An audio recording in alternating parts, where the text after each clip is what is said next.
Well, firstly, welcome. Thank you for coming here today to stand up for our unborn children and their mothers. I believe that everyone here is here not just to march, but because we all want to make a difference. We have come not just on the spur of the moment, but because this is a vehicle for what we all individually and collectively want to see accomplished. We are drawn together today because we are concerned about the direction that our country is heading in. Human beings since 1970 have faced a 1 in 4 or 5 chance of being eliminated before birth. For every 4 children there should be in our schools, one of them is missing. We are seeing human beings made in God's image being treated as commodities, and now we face the prospect of lives being ended prematurely at the other end of life. All of you here today are aware that from the 2nd of September until Election Day, New Zealanders will be deciding if the so-called End of Life Choice Act will come into force. This act, which has already passed into law against the wishes of over 90% of persons making submissions to it, and 51% of New Zealanders need to vote against this act at the referendum to stop it. I make an appeal today to everyone here to do as much as they can to persuade people who are not yet decided to get out and vote against it. Physician-assisted suicide and euthanasia are being sold to the public as a compassionate measure, necessary to spare those with no reasonable chance of recovery the unbearable pain and suffering of the last days of their lives. Everywhere it has been made legal, however, what might be called euthanasia by another name has never remained limited to the rare instances on which it was sold. This is a very slippery slope indeed. Literally everywhere it has been made legal, once it is decided that certain lives are not worth living, the list of people eligible for physician-assisted suicide inevitably grows. And this is certain to happen in New Zealand if the End of Life Choice Act is ratified by the coming referendum.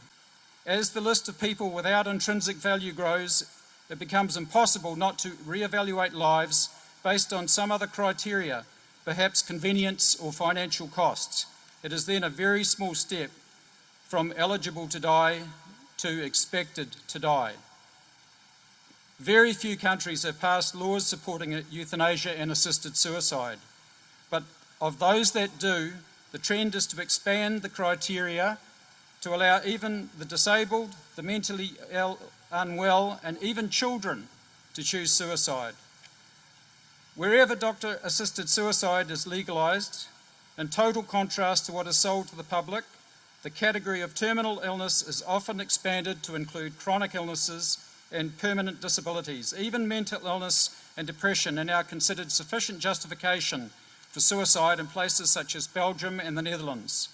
Given this trajectory, it's only a matter of time before we dispense with the requirement of any illness whatsoever, as has happened in the Netherlands, where a recently introduced bill would allow healthy individuals over the age of 75 to request assisted suicide. Promises to limit it to the original conditions legislated for have always been broken and safeguards swept away. There is nothing compassionate about physician-assisted suicide. In fact, it's the opposite of compassion. It's the abdication of a civilised people's responsibility to offer compassion to those who need it most when they need it most. We live in a world today where doctors turn their back on the Hippocratic Oath and kill useless old people, unborn children, and born malformed children for the supposed good of mankind. They hung war criminals at Nuremberg, but eugenics is now public policy in parts of Europe. New Zealand enables this bill.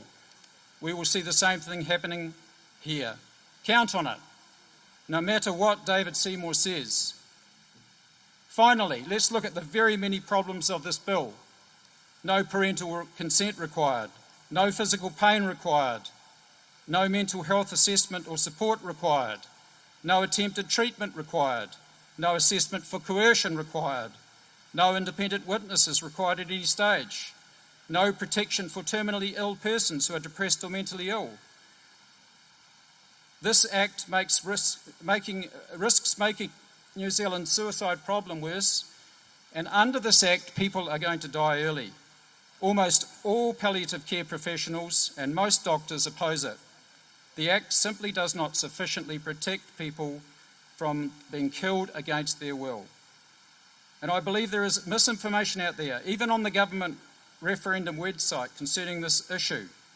There is also a lot of confusion amongst the public as to what the referendum is about, because recent polls indicate that people believe that this Euthanasia Act is about the following: turning off life support, enabling do not resuscitate orders, enabling ability to refuse treatment, and being able to take palliative medication for pain that may hasten death. All of those things are already legal. In concluding, what we are doing here today we may need to do again and again until we see the end of the scourge of abortion, the scourge of euthanasia removed from our shores. Are we prepared to do this, to see it through? On September 19th, let's put this dangerous act to bed once for all. If we succeed, we've got 6 years before they can try again, and by that time our voices may be even, or will be, even louder and stronger. Thank you.